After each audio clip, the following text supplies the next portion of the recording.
안녕하세요.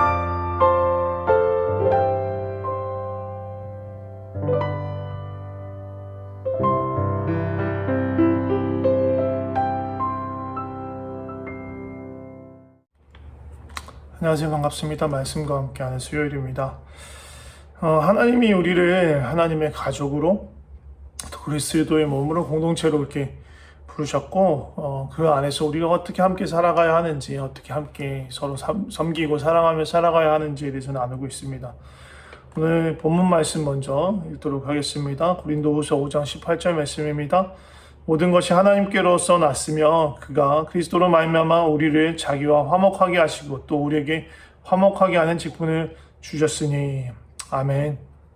네, 지난번에도 언급했지만 공동체로 모이고 또 그리스도의 몸을 이루다 보면 어쩔 수 없이 필연적으로 나타나는 것이 뭐냐 하면 갈등이에요. 갈등. 부딪혀요.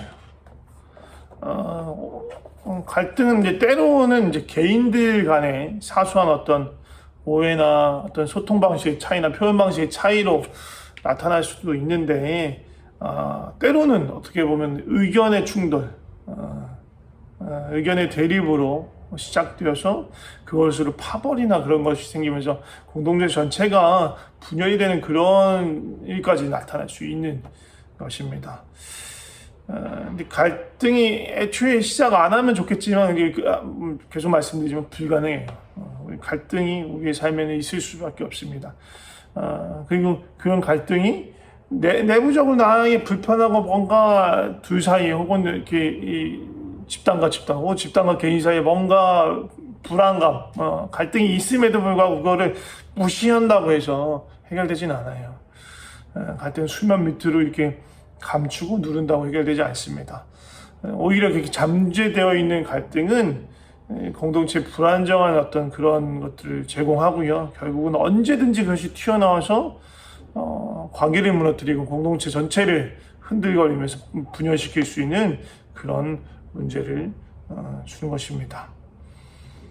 그렇지만 이제 오히려 그 갈등을 잘만 다룬다면 하나님의 사랑 안에서 빛 가운데서 진리 가운데서 잘 다루고 또 그걸 해소해 풀어간다면 오히려 그 안에서 하나님의 마음과 뜻을 알 수 있고 서로에 대해서 또 자기 자신에 대해서 더 이해할 수 있는, 공동체에 대해서 더 이해하고 깊이 서로 가까워질 수 있는 그런 계기가 될 수 있는 것입니다. 그래서 오늘 어떻게 그런 갈등을 다뤄야 할지에 대해서 나눠보려고 합니다. 먼저 요 얘기하겠습니다. 아까도 뭐 갈등 피할 수 없다 그렇게 얘기했는데 어쨌든 갈등이 조짐이 보일 때 그것을 만들지 않기 위해서 최소한 뭔가 양보하거나 그렇게 해야만 답인가? 아니면 갈등이 있더라도 뭔가 옳은 것은 옳은 것이고 잘못된 것은 잘못된 것이다 이렇게 뭔가를 확실히 해야 되는가? 뭐가 답일까요? 답이 없습니다. 이것도 저것도 아닙니다. 그것보다 먼저 전제로 해야 되는 것이 있다는 거죠. 가장 핵심이 뭐냐면 사랑과 진리예요. 진리에 부딪힘에도 불구하고 갈등을 피하기 위해서 무조건 그냥 묻어두고 그냥 좋은 게 좋은 거지 하고 넘어간다면 그것도 문제가 되는 거고요. 진리에 부딪힌다고 무조건 야 그거 잘못됐어 시시비비를 따지면서 갈등을 막 불거지게 하는 것도 문제가 있습니다. 그래서 가장 기본적인 거는 진리 안에 있지만 우리가 서로 그리스도 안에서 이미 한 몸으로 부르셨음에 대해서 서로 인정하고 그것을 놓치지 않으려고 힘써서 지키려고 그런 마음을 갖고 있고 그 관계를 우리가 한 몸으로 부르신 서로를 지체로 여기는 그 관계를 소중히 여기면서 이 관계가 어떻게든 깨지거나 뭔가 갈등이 있다면 이 관계를 회복시켜야 되는 것에 대해서 우리가 인정하고 그걸 최우선으로 둬야 그 다음에 시시비비를 가리던 여러 가지가 일어날 수 있는 거예요. 그래서 이런 전제 하에서 뭔가 진리에 위배되거나 뭔가 문제가 됐다면 정말 허심탄회하게 자신의 생각들을 나누고 의논하면서 그런 것들이 하나님의 뜻을 찾아가는 과정들이 필요할 수 있겠죠. 자, 우리가 이 전제로 어떻게 갈등을 해결해 나갈 수 있을까? 첫 번째 가장 중요한 건데 먼저는요. 그 사람이나 누군가한테 따지거나 시시비비를 가리기 전에 또 뭔가 화해의 손길을 내밀기 전에 가장 먼저 해야 될 건 하나님 앞에 나가는 거예요. 그러니까 하나님 앞에 내 마음을 쏟아놔야 돼요. 나의 감정, 나의 불편함, 나의 억울함, 또 내가 했던 일들, 또 상대방이 했던 것들, 그리고 상대방의 행동에 대해서 내가 느낀 것들, 나의 입장에서 상대방의 행동을 어떻게 받아들여졌는지에 대해서 하나님께 다 아뢰는 거예요. 그리고 나서 하나님의 말씀에 귀를 기울여요. 때로는요, 하나님께서 나의 마음을 위로해 주실 수도 있어요. 그래, 아이고, 고생했구나, 너무 아팠겠구나, 힘들었겠구나 하는 그런 하나님의 위로가 있을 수도 있는데, 때로는요, 하나님 앞에서 이렇게 아뢰는데, 야, 진우가, 이건 네가 잘못한 거야. 네가 너무 고집을 부렸구나. 네가 너무 교만했구나. 그런 것들을 보여주실 수도 있어요. 그런 것들을 깨닫게 해주시는 거죠. 또, 그런 어떤 문제 자체, 어떤 갈등이 일으켰던 뭐 의견의 대립이나 그것에 대해서도 얘기죠. 그것을 표현하는 방식에 대해서 하나님께서 어떻게 해야 될지, 또 어떻게 했어야 하는지에 대해서 알려주시기도 합니다. 그러니까 가장 먼저 필요한 건 하나님 앞에 나아가는 건, 누구 직접 만나서 따지거나 뭔가 화해를 하거나 용서를 구하거나 용서를 해주기 이전에 먼저 필요한 건 하나님 앞에 나아가야 한다는 거죠. 그 다음 두 번째, 기다리지 말라는 거예요. 먼저 다가가라는 거예요. 기싸움하고 자존심 싸움 할 필요가 없어요. 하나님 앞에서는 그럴 필요가 없어요. 상대방이 네가 60을 잘못하고 내가 40을 잘못해서 네가 나한테 먼저 사과하는 게 맞지. 이렇게 할 필요가 없어요. 전혀 없어요. 그건요, 뭐예요? 자기 자존심을, 자기 자신을 이 관계보다, 하나님의 명령보다 더 중요하게 여기는 거예요. 자기 자신이 더 중요한 사람인 거예요. 하나님 그렇게 하길 원하지 않으세요. 예수님이 언제 우리에게 오셨어요? 우리가 아직 죄인 되었을 때, 하나님과 원수 되었을 때 먼저 우리에게 오셨잖아요. 그 마음을 늘 우리는 갖고 있어야 돼요. 내 자존심보다, 내가 이기고 지고 내가 맞고 틀리고보다 뭐가 더 중요하다? 하나님의 사랑, 내가 형제를 사랑하는 것, 형제와 나를 하나님께서 하나 되게 하신 것, 그걸 풀어가는 게 더 중요하다. 그래서 그 마음이 상대방에게 전해질 수 있어야 되는 거예요. 물론 이게 맞고 틀리고도 너무 중요하지만 나는 당신과 형제야. 주 안에서 형제고 너와 나가 그리스도 안에서 한 몸을 이루는 존재야. 우린 그런 관계가, 난 그래서 이 관계가 회복되길 바라야 하는 그 마음이 더욱더 강해야 하는 거예요. 그리고 그것이 전달되어지는 거죠. 우리가 흔히 그런 얘기해요. 시간이 약이다. 이게 무슨 말이에요? 갈등이든 문제를 그냥 내버려 두면 저절로 해결될 거라는 그런 말이죠. 근데 사실 그렇지 않아요. 특히 이렇게 사람과 사람 사이의 감정의 골과 그런 관계는요, 시간에 따라서 저절로 해결되지 않습니다. 묵혀둔 이렇게 하는 그런 상처는요, 그런 갈등은요, 골마요. 상처를 더 깊이 만들고 곪게 하고 그게 터지게 만들어요. 그래서 오히려 회복하기 더욱 어렵게 만들 수 있어요. 되도록이면 빨리, 그리고 이게 나에게 다가와 주기를 바라는 것이 아니라 내가 먼저 다가갈 수가 있어요. 그렇다고 막 막무가내로 다가갈 수가 없으니까 가장 좋은 때를 살피면서 저 사람하고 얘기할 수 있는 가장 좋은 시기, 너무 막 저 사람이 예민하고 막 분주하고 바쁜데 막 가가지고 나하고 얘기해요 막 이렇게 하면 오히려 힘들죠. 저 사람이 내 얘기를 충분히 들을 수 있고 저 사람도 나에게 편안하게 말할 수 있는 그런 기회를 찾아서 또 그 기회를 달라고 구하면서 먼저 다가갈 수 있어야 할 것입니다. 세 번째는요, 그렇게 만났어. 그럼 어떻게 해야 될까요? 내가 하고 싶은 얘기를 막 쏟아놓을까요? 아니에요. 중요한 건, 우리가 갈등 해결에 있어서 가장 중요한 건요, 이 갈등을 통해서 또 이 해결하는 과정을 통해서 서로를 더 이해해 가는 거예요. 이해하려는데 초점, 내가 어떻다를 막 가르치고 알리는 것보다 상대방의 마음이 어땠을까? 상대방은 어떤 뜻으로, 어떤 의미로 이렇게 했을까? 이것은 상대방이 어떤 그런 영향을 줬을까? 그거에 더 관심이 있다라는, 관심 있는 거죠. 그래서 그것이 전달되어야 되는 거고요. 그래서 어떤 마음에 경청과 공감의 마음을 가지고 이야기를 나눠야 하는 거예요. 경청과 공감은요, 어떻게 보면 대화하는 상대를 존중히 여기고 있는 최상의 표현 중에 하나예요. 그리고 이렇게 경청하고 공감함으로 인해서 아까 말한 대로 난 이 관계가 너무너무 소중해. 그리고 난 당신의 마음을 계속 이해하고 싶어 라는 마음이 충분히 전달될 수 있는 거예요. 또 이게 어떻게 보면 쉽지 않을 수 있어요. 왜냐하면 저 사람이 나한테 대해서 언짢은 게 있을 수 있고 기분 나쁜 게 있고 나하고 뭔가 안 맞는 게 있어요. 그거에 대해서 얘기하고 그걸 듣는 거는요. 어떻게 보면 정서적으로 영적으로 되게 큰 에너지를 소모하게 만들고요. 어떻게 보면 좋지 않은 얘기를 들을 수도 있으니까 많이 힘들 수도 있어요. 그러나 내가 그 안에서 이 관계가 너무너무 중요하고 소중하기 때문에 이것들을 주 앞에서 내려놓고 정말 이걸 회복하기 원합니다 하는 마음으로 하나님 앞에서 또 형제 앞에 나아가는 겁니다. 이게 어떻게 보면 우리의 십자가를 지는 거라고 볼 수 있어요. 상대방이 오해한 걸 수도 있잖아요. 그런데 그 오해로 인해서 막 화를 낸 걸 막 쏟아놓을 때 아무리 오해라고 하지만 마음이 아프고 속상한 거잖아요. 그때 우리는 기억해야 돼요. 예수님도 아무런 잘못하지 않았지만 우리의 수치와 우리의 모든 질고를 담당하시고 십자가를 지셨구나. 우리도 그만큼은 아니에요. 우리는 우리가 잘못한 것들이 있으니까. 하지만 그런 마음을 닮아서 형제의 마음을 정말 깊이 이해하는 마음으로 그런 상처와 아픔을 들어야겠다. 그런 마음이 필요합니다. 그리고 네 번째는요. 내 잘못을 시인하는 거예요. 내 잘못을 인정하는 거예요. 계속 말씀드리지만 사람은요, 사람과 사람 사이에 갈등이 있을 수밖에 없는 가장 근본적인 이유, 저 사람도 죄인이고 나도 죄인이에요. 저 사람도 죄된 행동을 하고 나도 죄된 행동을 하고 죄된 생각을 해요. 나는 100% 결백하고 저 사람이 100% 잘못해서 그런 관계는 없어요. 곰곰이 따지다 보면 나의 반응, 나의 어떠함이 정말 예수님 닮지 않은 것, 예수님 닮지 않은 게 죄예요. 예수님처럼 생각하지 않고 예수님처럼 행동하지 않은 게 죄예요. 예수님이라면 정말 나처럼 이렇게 섭섭해하고 화내고 그랬을까? 아니라고 생각하면 그 안에 죄된 행동이나 마음들이 있었던 거죠.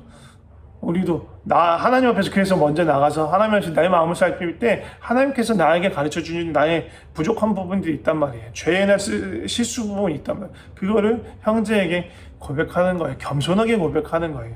또 여기서 이걸 고백하는 태도가 잘못될 수 있어요. 이런 거예요. 난 정말 내가 아무리 생각해 난 잘못 없는 것 같은데, 주님 명령하셨으니까 그래도 또 관계 회복하라고 하시니까 먼저 다가왔고, 그래 그냥 이 부분 내가 했다고 인정할게. 그랬다가 치자. 이런 태도는요 오히려 관계를 더 악화시킬 수 있죠. 겸손한 마음으로 자기를 살펴봐야 되는 겁니다. 그래서 그런 게 있을 수 있어요. 자기 자신을 자기가 모를 수 있어요. 블라인드 사이드라고 하죠. 맹점이 있을 수 있어요. 나는 나 자신을 못 보는 거. 그러면 저 사람 말고 상대방은 또 상대방의 입장에서 이렇게 어떻게 보면 왜곡할 수도 있고 잘못 볼 수 있을 것 같아요. 제3자에게 나의 행동에 대해서, 저 사람의 행동에 대해서 묻는 게 아니라 나의 행동에 대해서 물어보는 거예요. 또 평소에 어떤 객관적으로 볼 수 있는 사람한테 나의 어떤 그런 잘못됨이나 오해할 수 있는 그런 부분이 혹시 있지 않니? 라고 물어봐서 나 자신을 좀 객관적으로 볼 수 있는 그런 기회를 가져야 됩니다.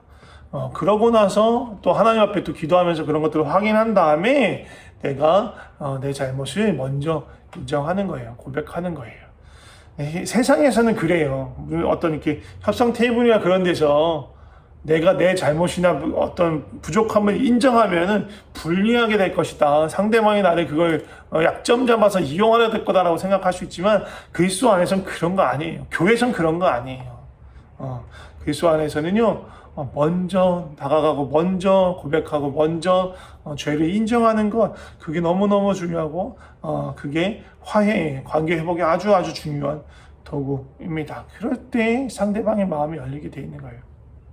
자, 다음 5번째는요, 사람이 아닌 문제를 다루라는 거예요. 이게 지난번에도 말씀드렸지만, 아이메시지로 말하는 거예요. 그러니까, 너가 유메시지로 말한 건 너라는 어떤 인격과 너에 대해서 자꾸 얘기하는 건데, 아이메시지는 뭐예요?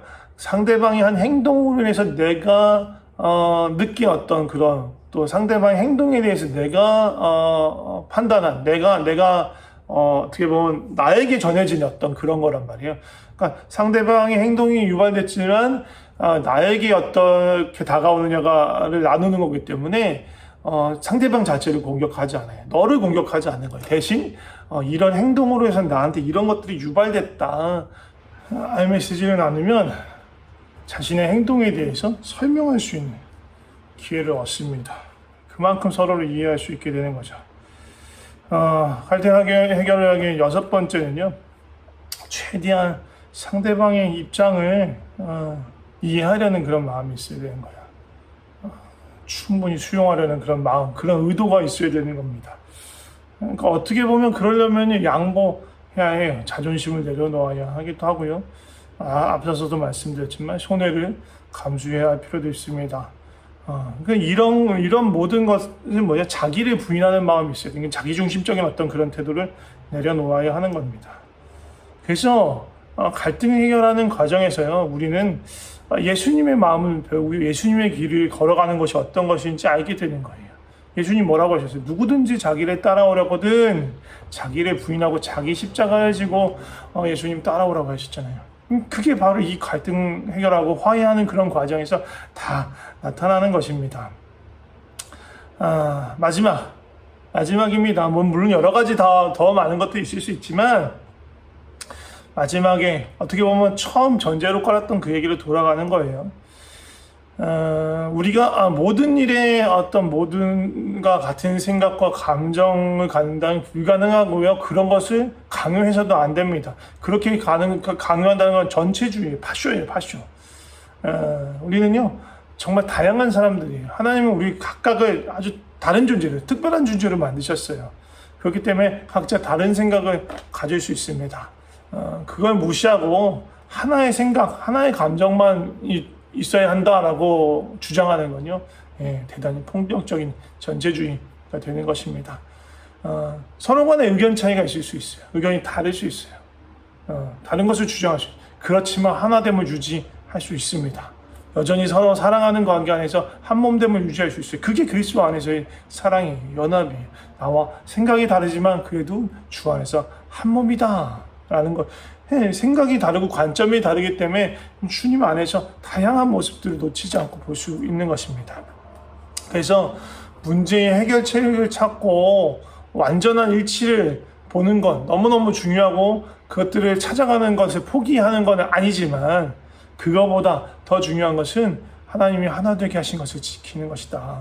하나님이 주신 그 사랑의 관계를 깨트리면서까지 억지로 뭔가를 그렇게 옳고 그름을 가려내고 또 억지로 같은 뜻으로 만들어가려고 하는 건 아니다라는 것입니다. 서로 사랑 안에서 존중하고 대화하고, 그 대화를 통해서 서로를 이해하면서 알아가면서 끝까지 서로를 포기하지 않는 것, 그것이 너무너무 중요한 것입니다. 하나님께서 뭐라고 하셨냐면, 화평케 하는 자, 화평을 힘써 이루는 자가 복이 있다라고 하셨습니다. 화평을 좋아하는 자, 화평을 누리는 자가 아니라 화평케 하는 자, 이것을 우리가 기억하면 좋을 것 같습니다. 제가 기도하고 마치겠습니다. 하나님 아버지, 우리를 한 몸으로 불러주셔서 감사합니다. 성령 안에서, 그리스도 안에서, 한 아버지 안에서 이미 우리는 한 몸이고 하나가 되었습니다. 우리가 이것을 힘써 지키게 하시고, 서로가 서로를 끝까지 포기하지 않는 자, 끝까지 형제로 여기며 끝까지 사랑하기를 힘쓰며 끝까지 하나됨을 힘써 지키는 자가 되게 하여 주시옵소서. 우리가 여러 가지 갈등이 있을 수 있습니다. 의견이 일치를 보지 못할 때가 있습니다. 너무너무 당연한 일입니다.